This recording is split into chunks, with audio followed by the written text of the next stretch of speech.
নমস্কাৰ, আপোনালোক পুনৰবাৰ স্বাগতম জনাইছোঁ। আজি আমি আলোচনা কৰিম আহিবলগীয়া এটি বিশেষ উৎসৱৰ বিষয়ে, যিটো উৎসৱ আমি সৰুৰ পৰা পালন কৰি আহিছোঁ।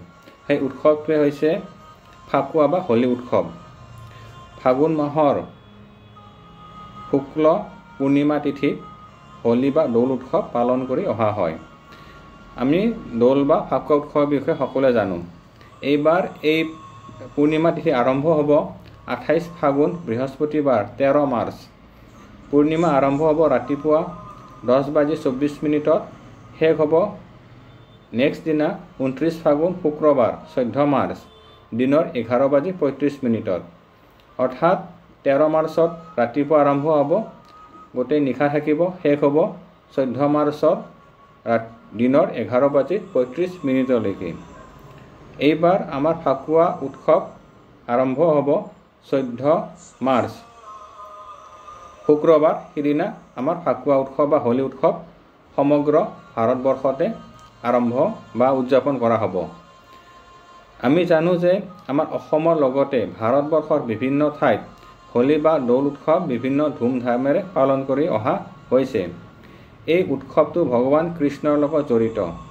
ভগৱান কৃষ্ণই তেখেতৰ লীলাকালত এই ফাকুৱা খেলিছিলে আৰু তেতিয়াৰ পৰা আজিৰ বৰ্তমান সময়লৈকে এই ফাকুৱা উৎসৱ পালন কৰি অহা হৈছে। এই সময়খিনিত ভগৱান কৃষ্ণ বা বিষ্ণুৰ বিভিন্ন নাম কীৰ্তন বা শ্ৰৱণ কৰা হয়। এই ফাকুৱা উৎসৱৰ আধ্যাত্মিক আৰু বৈজ্ঞানিক দুয়োটাই পদ্ধতি আছে। আজি আমি ইয়াৰ আধ্যাত্মিক আৰু বৈজ্ঞানিক দৃষ্টিভংগীসমূহ আলোচনা কৰিম। সাধাৰণতে ফাকুৱা উৎসৱ আৰম্ভ হয় বসন্তকালত, অৰ্থাৎ শীত ঋতু যেতিয়া শেষ হ'ব বসন্তকালত আৰম্ভ হয়। বসন্তকালত সাধাৰণতে কি হয়, যিটো ঋতু পৰিৱৰ্তন হয়, এই ঋতু পৰিৱৰ্তনৰ লগত মানুহৰো বিভিন্ন স্বাস্থ্য পৰিৱৰ্তন হোৱা দেখা যায়। গতিকে এই ফাকুৱা উৎসৱত কি হয় যে মানুহে ফাকুৱা বা ৰং ব্যৱহাৰ কৰে, ভগৱানৰ চৰণত অৰ্পণ কৰিব, নিজৰ গাত অৰ্পণ কৰিব।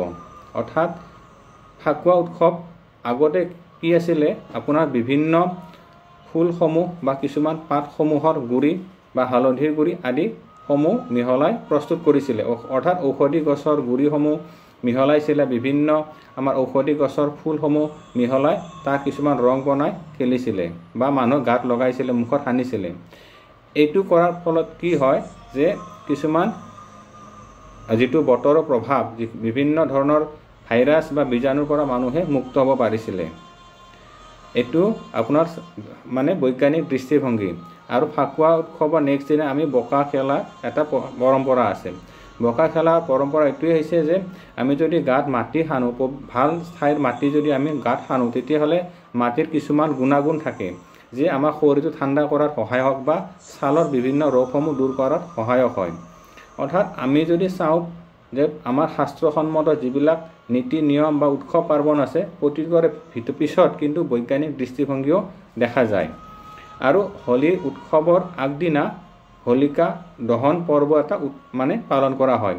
এইটো আমাৰ অসমত কম হয়, কিন্তু অসমৰ বাহিৰত হোলিকা দহন বুলি এটা প্ৰথা বা নিয়ম আছে, তেওঁলোকে সেই নিয়মটো পালন কৰে।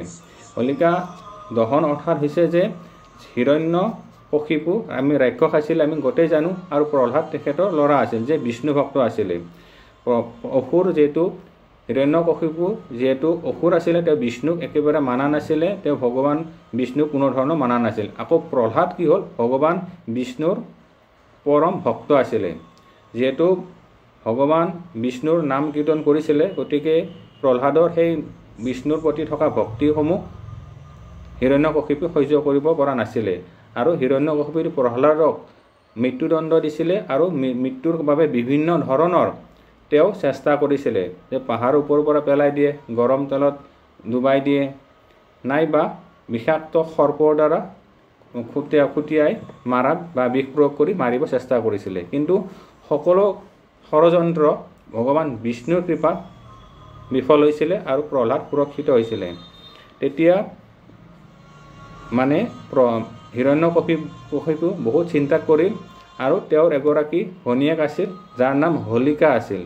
হোলিকা মানে ব্ৰহ্মাক তপস্যা কৰি বৰ প্ৰদান কৰিছিলে যে তেওঁক অগ্নিয়ে কেতিয়াও নজ্বলায় আৰু তেওঁ যিটো ইচ্ছা কৰে সেই জৰিয়তে অগ্নিৰে ভস্ম কৰে। কিন্তু গতিকে হিৰণ্যকশিপুই ভনীয়েকক মাতিলে আৰু ক'লে যে তই প্ৰহ্লাদক তক লৈ পেলাই সীতাৰ সন্মুখত বহ আৰু আমি জুই লগাই দিম, তেতিয়া তইতো নমৰ, প্ৰহ্লাদ মৰি যাব বা জ্বলি যাব। ব্ৰহ্মদেৱে এটা লগতে কথা কৈছিলে যে যদি এইটো শক্তি অশুভ স্থানত প্ৰয়োগ কৰে বা বেয়া চিন্তাৰে প্ৰয়োগ কৰে তেতিয়া এইটো নিজকে ক্ষতি কৰিব। হোলিকাই সেইটো পাহৰি গৈছিলে।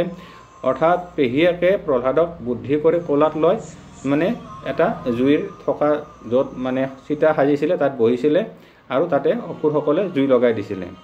কিন্তু সময়ৰ বা বিষ্ণুৰ তেতিয়া বিষ্ণু ভক্তি প্ৰহ্লাদে ভগৱান বিষ্ণু একান্ত প্ৰাৰ্থনা কৰিছিলে, যাৰ ফলত অগ্নিদেৱে প্ৰহ্লাদক একো নকৰি হোলিকাক দহাই দিলে, মানে পুৰি দিলে আৰু তেতিয়া আসুৰিক শক্তিটো নাশ হৈ গ'ল।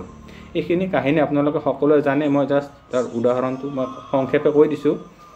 আৰু তেতিয়া সকলো বস্তু শান্ত হৈ গ'ল আৰু শেষত প্ৰহ্লাদৰ ভক্তি তুষ্ট হৈ হিৰণ্যকশিপুক ভগৱান বিষ্ণুৱে নৰসিংহ ৰূপ ধৰি বধ কৰিলে, সেইটো আমি সকলোৱে জানো।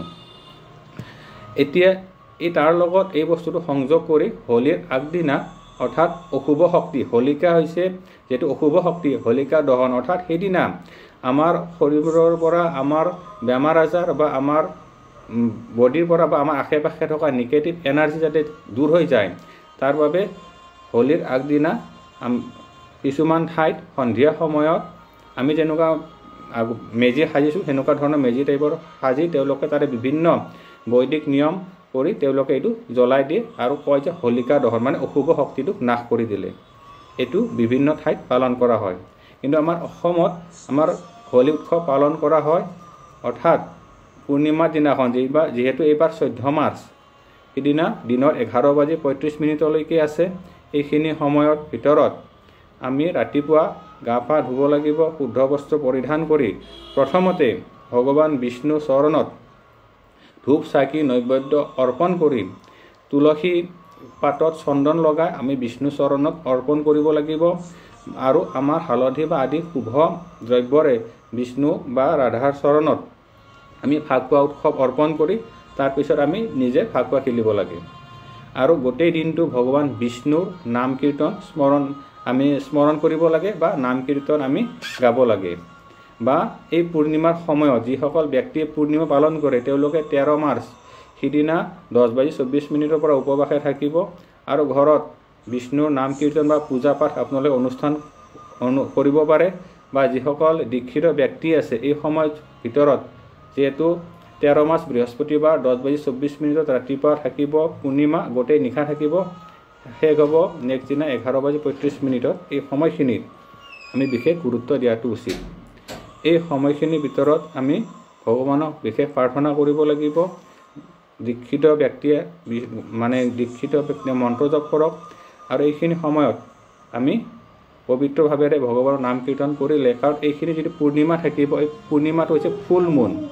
ফুল মুনত কি হয়, চন্দ্ৰৰ কলাসমূহ বিকশিত হয়। আমি যেতিয়া প্ৰাৰ্থনা কৰিম চন্দ্ৰৰ কস্মিক এনাৰ্জি অৰ্থাৎ গড এনাৰ্জিটো আমাৰ ওপৰত ডাইৰেক্ট পৰিব আৰু আমাৰ মানসিক শাৰীৰিকভাৱে আমি সফল হ'ম, কৰ্ম ভাগ্য শুভ হ'ব। লগতে যিসকল ব্যক্তিয়ে গ্ৰহপীড়া বা ভাগ্যপীড়াত জড়িত আছিল তেওঁলোকে শুভ সময়লৈ আগবাঢ়িব। অৰ্থাৎ এই সময়খিনি আমাৰ বাবে অতিকৈ গুৰুত্বপূৰ্ণ। গতিকে আপোনালোকে এইখিনি নিয়ম পালন কৰিব আৰু যোনে যি ধৰণৰ পালন কৰে তেওঁলোকে সেই হিচাপত পালন কৰিব। লগতে এইখিনি সময়ত দান দক্ষিণা কৰিলেও যথেষ্ট পুণ্য কৰ্ম হয়। গতিকে আপোনালোকে নিজৰ সাধ্য অনুসৰি নিয়মসমূহ পালন কৰিব, ভগৱান বিষ্ণুৰ নাম কীৰ্তন স্মৰণ কৰিব আৰু আপোনালোকে হোলী উৎসৱ পালন কৰক। আজিলৈ ইমানে, পৰৱৰ্তী সময়ত পুনৰ লগ পাম। ধন্যবাদ। নেক্সট আমি কোন ৰাশিৰ মানুহে কি ৰং ব্যৱহাৰ কৰিলে ভাগ্যৰ উন্নতি হ'ব সেইসমূহ আলোচনা কৰিম। ধন্যবাদ। ওম নমঃ শিৱায়।